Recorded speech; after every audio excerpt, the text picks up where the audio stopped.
What's going on, everybody? Welcome back to another late night in the BrewLab with me, Lone Fox, your Brewmaster-in-Chief. And tonight, in the BrewLab, I am coming at you with a mono-white Aggro artifacts deck. Once again, it's actually been for a good 4 versions or something on the channel within the last about 4 months or so. So it feels like I'm kind of revisiting an old friend. But every time a new set comes out, little bits and pieces that just seem to make this deck better and better as time progresses, and it's always revolving around a specific card. I'm talking, of course, about Patchwork Automaton, way back from Kamigawa Neon Dynasty, and yeah, I think that's enough hints and tips. So without further ado, let's jump into tonight's brew. And I'm calling it the Ginger Skullbomb. And the deck box gives it away, but a lot of people don't know these cards. They're very underplayed for whatever reason. I mean, they're not amazing, but in this shell, feels really nice when combined with Sir Ginger, the meal ender. The reason for that is because it's a sack thing. You pay something and you sacrifice it. And of course, we want that to happen with Sir Ginger, because whenever an artifact enters the graveyard, we put a +1/+1 counter and we get to scry 1. The nice thing about Basilica Skullbomb is that whenever you sack it, you also draw a card, whether you're going for the 1-mana mode or the 3-mana mode. So you get to scry, the trigger from Sir Ginger goes on the stack first. You get to scry. If you don't like what you see, put it at the bottom, and then you're anyway going to draw a card. So if you do like what you see, leave it, draw it, nice. It's a really nice little micro synergy within the deck that I really feel the need to point out. Like, it's just so fantastic with Sir Ginger. And if you go for the full 3-mana, he also gets, or she, it, the cookie. The cookie gets an extra +2/+2 and gains flying until end of turn, which is fundamental to, continue to get our damage through. So that's one way of doing it with the 3-mana Skullbomb, and also, of course, with Steel Seraph, which can give one of our creatures flying. But you can't just rely on one way of doing things. I often have at least a plan B and sometimes a plan C and D, but in this case, plan B is the Gingerbrute Soul Cauldron plan. So if we can't get our big threats, Patchwork, or as he's known on the channel, Patchy Boy, and Sir Ginger, if we can't get them to be big enough, to fly over the opponent, or maybe the opponent has flyers to block with, then we can use Agatha's Soul Cauldron to chomp Gingerbrute from the graveyard, and then give our creatures with +1/+1 counters the ability to be unblockable, except by creatures with haste, and then we can continue to apply pressure that way. So pretty nice having these 2 different ways of ensuring that our 2 big threats continue to get in. It ends up being a very aggressive deck. Out of nowhere, you just sort of set up with some small artifacts, bits and pieces. The opponent gets a bit lulled into a false sense of security. Then you slam your Seraph. Oh gosh, I need to get rid of that thing. Maybe they don't have the, because go for the throat doesn't kill Steel Seraph, so they need to have very kind of like specific removal. And then if they can't get rid of it, the very next turn you just drop a Michiko's Reign of Truth, and it like adds up all of the artifacts and enchantments that you have in the battlefield, which include, of course, itself and Ossification, which is an enchantment. To give usually Patchwork or Sir Ginger a huge boost, and then give it flying with the Steel Seraph. Boom! Get in for the kill. Really, really nice. And that's the deck, really. Nothing crazy. Just remember that you can sack Sir Ginger and Gingerbrute as food in case you're running up into some aggressive red decks. And yeah, that's it, really. I think it's about time that we jump into some games. See how it holds up on the upper diamond ladder. I'm almost diamond 1, hoping to have a nice smooth run tonight, and from tomorrow start posting some mythic content, baby. I've got some doozies lined up for you guys, so stay tuned. Also, spoilers, kind of soonish, believe it or not. That's about as good as it gets. One more land and this is like, poof, bombs away. Uh-oh. Okay. On the draw against the Swift Spear. Unbelievable. Would you look at that? Happens never. So bored of this deck, it's insane. Give him the snoozing face, man, because... Woo! Incredibly high levels of boredom. Okay, third land found. Have way of protecting Sir Ginger with Skrelv boy. Something like, you know, if he's playing the version of the deck that has End of Festivities, immediately scoop type of thing.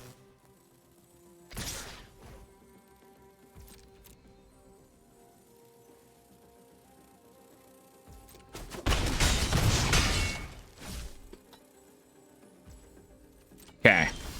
Steel Seraph, you beauty. We're kind of doing exactly what I was just talking about in the lifelink, in the intro. Now, if we can just survive, next turn we can double Michiko's and get in for a massive life gain hit. We just need to protect Steel Seraph with the Skrelv, and I don't think he can do 14 damage in one turn.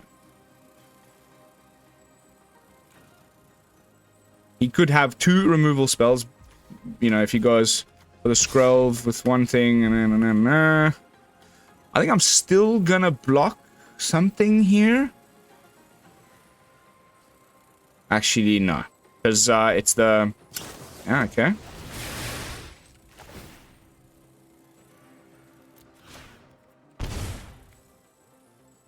He could have now the Lightning Strike, the sneaky bugger. That would just be the end of the game, unfortunately.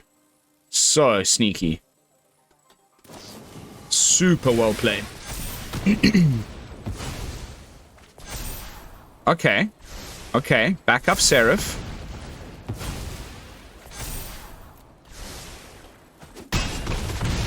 Oof.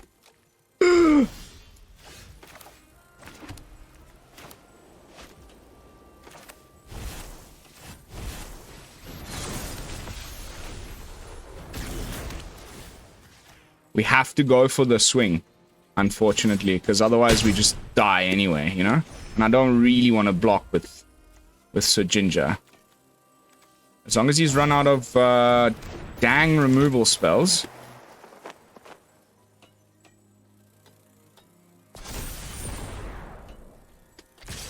Two, 3, 4, 5, 6, 7. Of course he has it. Every time they have this card, it drives me insane, dude. I just cannot with this mono red anymore. I'm at the very, very end of my patience. I just cannot stand playing against it anymore. It's really starting to get to that point with me. Like, I remember the last time I felt this way was when last Eldraine was in Standard, and it was Bone Crusher Giant, Fervent Champion, and Embercleave. I saw red and I was like, please, dear Lord, anything but this. And I'm in that same position right now. It's ridiculous how often they just happen to have exactly what they need always. That, you know, third Lightning Strike in the top 10 cards of their library, like always in hand, that type of stuff. It's really difficult. Fortunately, this hand is looking pretty groovy, because Glass Casket can also deal with like Adelines.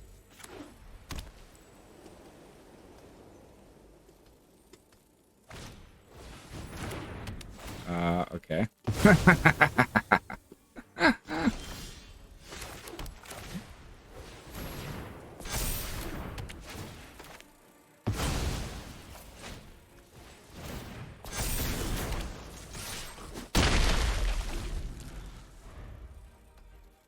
Mike of Borg.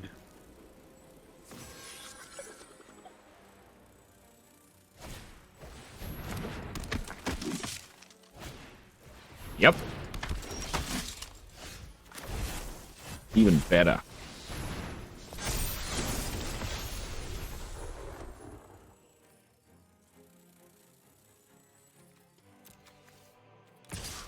pressure.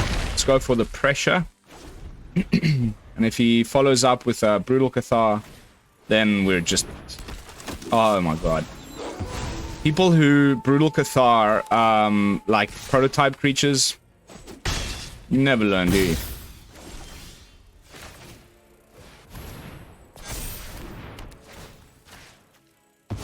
Unprototyped. Oh, baby!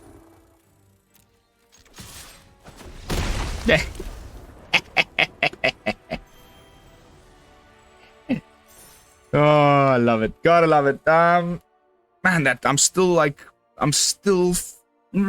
first match against Mono Red.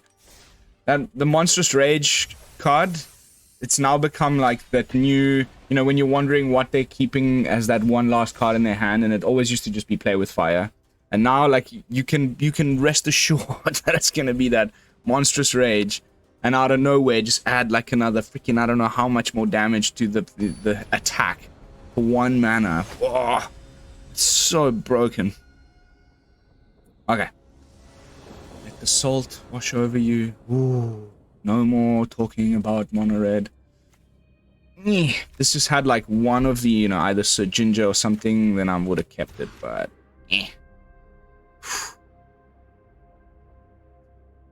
that's a tough keep again, but I will actually keep it.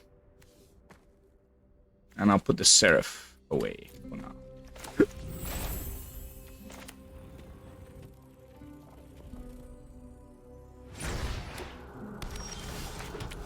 How many times that happens, where you just put a Seraph to the bottom and the next card off the top is a Seraph. Like, the number of times that happens is bonkers. Aha! Mr. Jund. Very, very interesting. Haven't seen anybody trying to play Jund in a while. We are having some mana problems.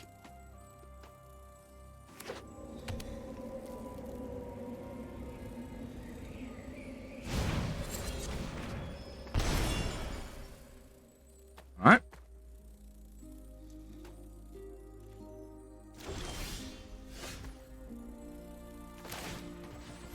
Why me? Why can't I just have lands?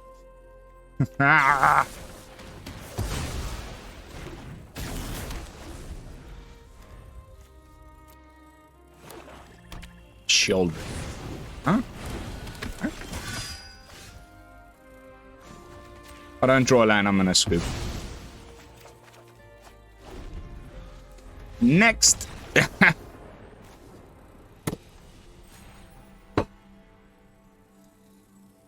Sigh.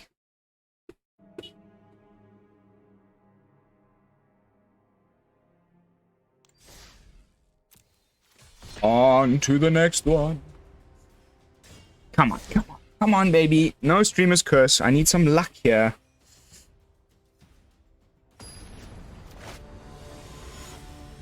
One frickin' land.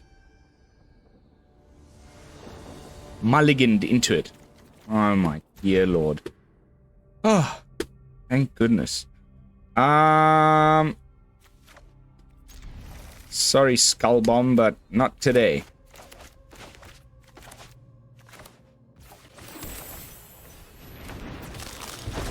Badonk.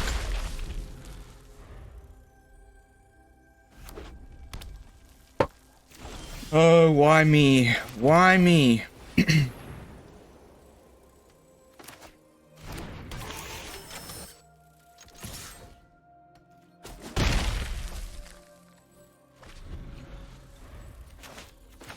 Third land. We're done.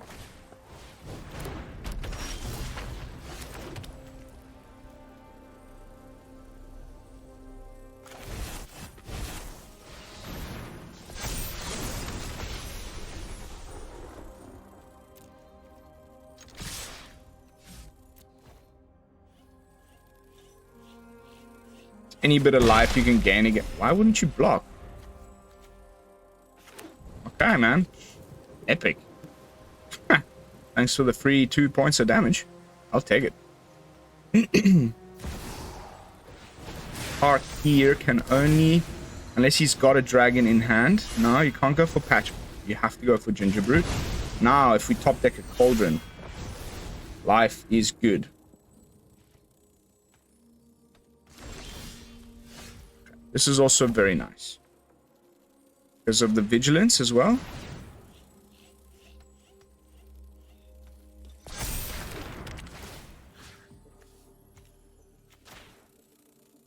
Go for flying on the Patchwork. We've got 22 life. I don't need the life right now, actually. I think we can just easily go this route. And I love the vigilance, man. This card is sick. Boop. Another 7. Just bang tidy. Get in there. Boom.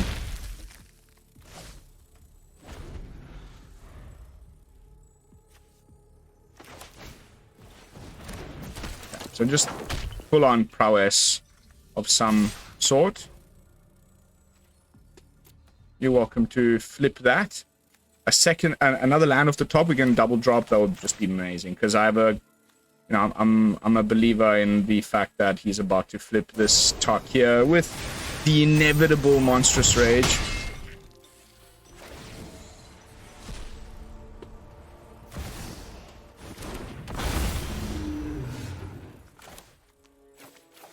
Okay, we got another 1-drop. That's honestly just as good.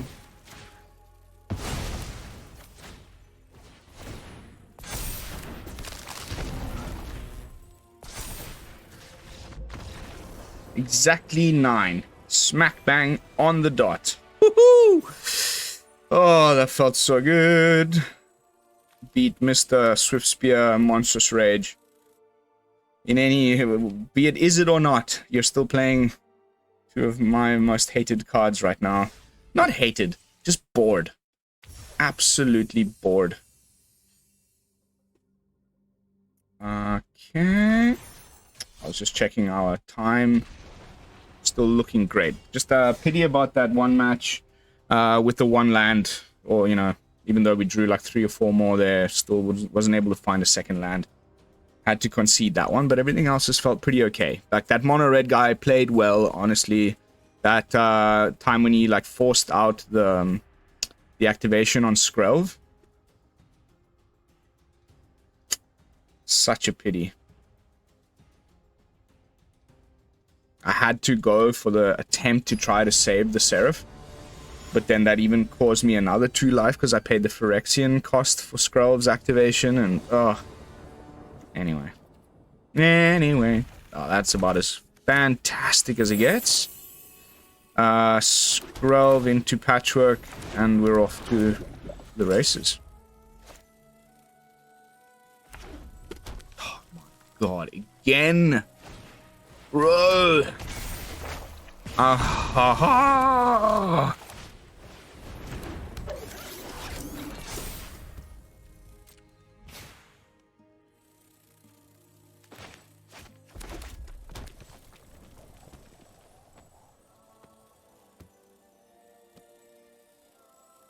3 matches against Kamano decks in one fell swoop. Just really, so fun.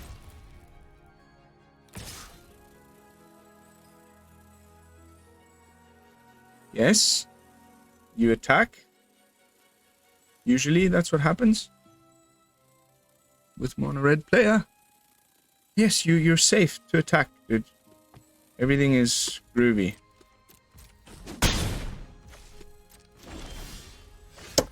Really wanted that land there. Oh, okay.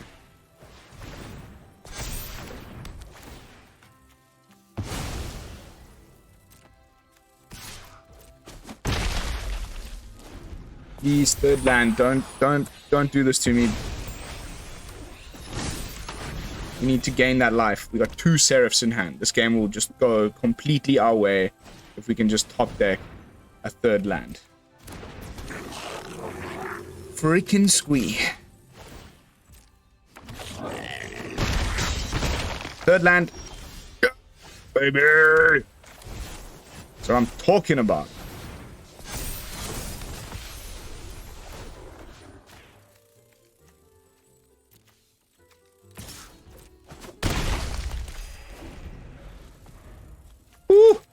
Imagine we get another land.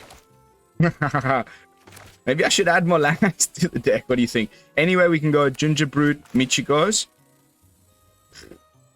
You know.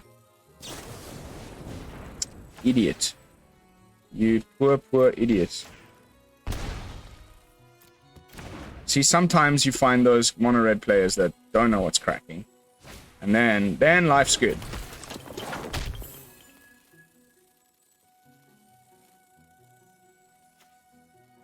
People still getting tricked by Skrelv like this late in the meta. I guess he probably just swings with everything. If I know mono-red players, especially the sort of like more mindless ones that miss that type of interaction.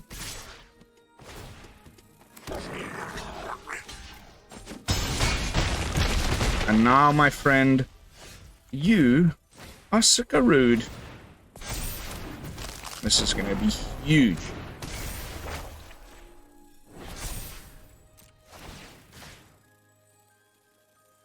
Actually, we just win, no? 10, 11, 12, 13, 14, 15. Boop.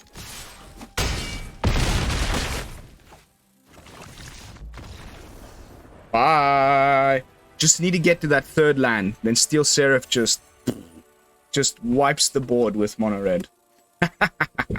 Ooh, the Redeemer. I feel so much better now about that first defeat. How are we doing for time? 21 minutes in. Please, could the algorithm maybe just serve me up a different match? That would really kind of make it a lot more interesting for both me and you.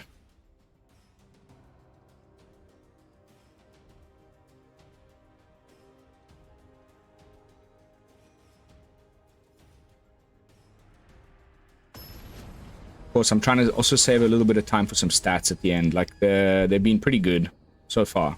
I had another version of this deck that I deleted, and then I'm, you know, so maybe the stats are a bit fudged, but regardless, I'll show you what I've got. That's a fantastic little hand, wouldn't you say? Finally, we get to see an Agatha. Like, hopefully this doesn't just run into counter magic. No, okay. I was really dreading to make this appear there. Okay.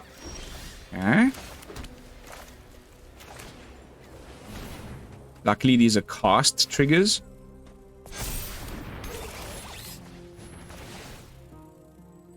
Void Rend will get through the ward. Could have Elspeth's Mite here. And of course, something like... okay, well, this is just straight up just Esper control. Bad, bad, bad. Path of Peril, depopulate, freaking all that nonsense is coming our way just about now, I would say. So I guess I'm just going to try and go for the biggest hit that I can possibly go for. And, you know, probably just eat a Wandering Emperor to the face. Although I can give Gingerbrute here Vigilance. And then the 4 mana isn't enough.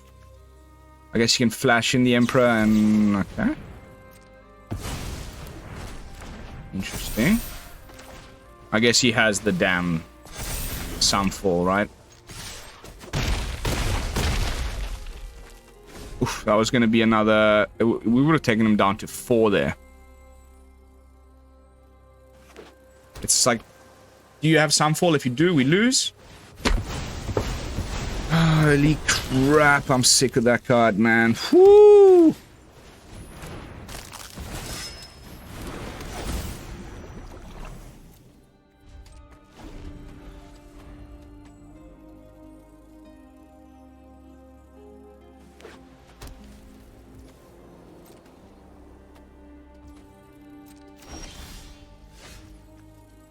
Okay, okay.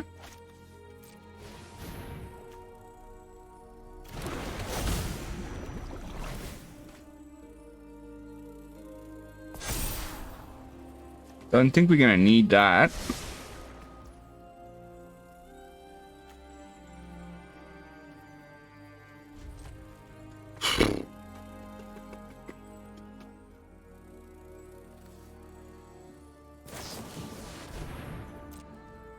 Yeah, this is not a good match, obviously. I mean, we got close. We got close. But if they have that Sunfall on 5, then it's a real struggle. Uphill struggle. There is a way here. You know, we can win next turn. Skullbomb, Sir Ginger, bam, bam. Flying, you know the drill. But the chances that he doesn't have a way to kill Sir Ginger right now are like probably 0.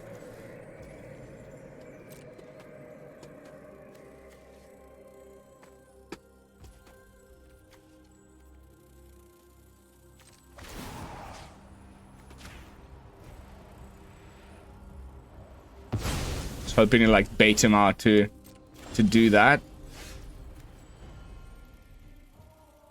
Okay. I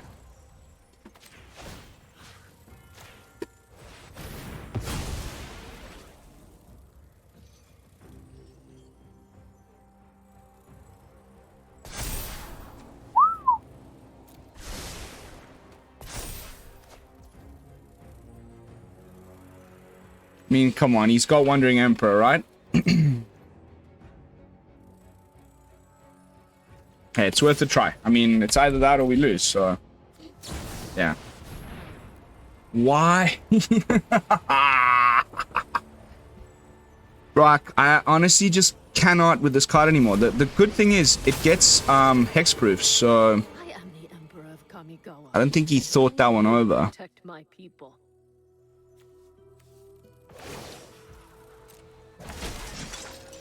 Let your blade do the talking. I'm so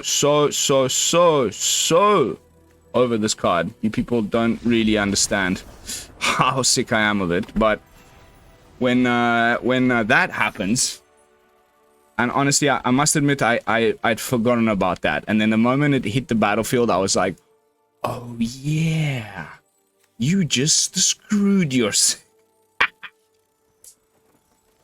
If there's a Planeswalker in play, Sir Ginger gets hexproof, baby. Sorry, Wandering Emperor, you cannot be flashed in to deal with Sir Ginger. Dude, that just made me love this card about 1,000,000 times more. Oh, yeah. Oh, yeah. Got through the Sunfall, player. Yes. Woo! Guys, I think we can just leave it at that. I don't want to go too long, first of all. And second of all, you know, I want to show you some stats. So, jumping back into the deck with some final thoughts. And while I'm at it, just a little bit of statistics for you guys. Okay, so look. Okay, it hasn't... I've gone 4 and 2. It's really not maybe so much worth showing you, because I did delete that previous copy. 4 and 2 this last round, and then one, you know, made some adjustments which definitely helped. Added some skull bombs and some veils.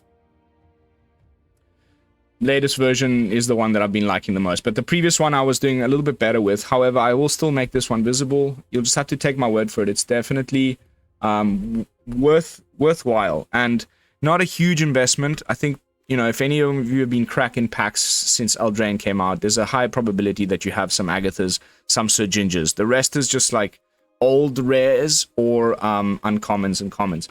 So this should definitely be easy to craft. And trust me when I say that this steals games out of nowhere. I could definitely consider like maybe bringing in a couple more ways of saving our creatures. I think, you know, in the previous version that I deleted, I had some Surge of Salvations in the deck. There was less... I didn't have the Soul Cauldron Gingerbrute, so you can imagine I removed these total of 7 cards. It had an extra 3 Surges, and then I had that other 1-mana artifact flyer guy, the Swooping Lookout. And that version also went really, really well. You can totally just build this as you wish. There's plenty of alternatives, and I think Veil of Assimilation, and then another one that I left out of this particular build because I wanted to just try some new cards, but which definitely overperformed in previous attempts at this like mono white artifacts, is the Mandible Justiciar. Really, really up there because of the life gain and the fact that, you know, coupled with Veil of Assimilation, it adds, because you've already got the cast triggers from Patchwork, and then you have these nice ETB triggers from artifacts entering the battlefield. So yeah, Mandible just the CR, and the Veil of Assimilation could definitely go up to like 3 obs and cut some of the, you know, get rid of the Agatha Soul Cauldron shenanigans. Definitely would still be a very, very good deck. So I leave it up to you guys in the comments to sound off. How would you have built it? Give me some suggestions. Have you been playing something similar? I've got a quick little bonus brew. I got a Selesnya one, which has been performing honestly better than it's here and there. Like they're very similar. I think. Okay, so the Selesnya version, we saw something like this during early access. Brings in the Elvish Archivist. So you have this, you know, that there's another 2-drop that you want to be protecting with your Skrelv, but that's really slow. You need to wait until turn 3, and you know, and then you got to just sit there on turn 2 with like a 1/1 that can't block and a 0/1 that is easy to kill. If you can get to turn 3, then it starts to pop off. But also very nice, and I love bringing in the Clay Champion, just a couple copies as the top end. This one has also been doing really, really nice, and it has the same sort of explosive ability with Michiko's and Steel Seraph to just win games out of nowhere. But we get a little bit of extra card draw with the Archivist whenever the enchantments enter the battlefield, and with these Kamigawa sagas where they, you know, the saga ends and then it exiles and comes back to the battlefield.